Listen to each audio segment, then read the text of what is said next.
কোশ্চেনটি বলছে চালের দাম 25% কমে যাওয়ায় এক ব্যক্তি 1200 টাকায় 5 কেজি বেশি চাল কিনতে পারেন। চালের পূর্বের মূল্য প্রতি কেজিতে কত টাকা ছিল?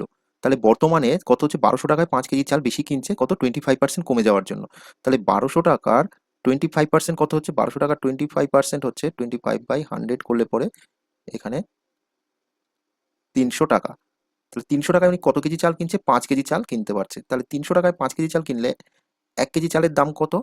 300/5 মানে 60 টাকা। তাহলে বর্তমানে চালের দাম কত হচ্ছে? 60 টাকা, 25% দাম কমার পরে। তাহলে 25% দাম যখন কমেনি তখন চালের দাম কত ছিল? তখন চালের দাম ছিল 100/100 মাইনাস 25 ইন্টু বর্তমান দাম। তাহলে এটা কত হচ্ছে?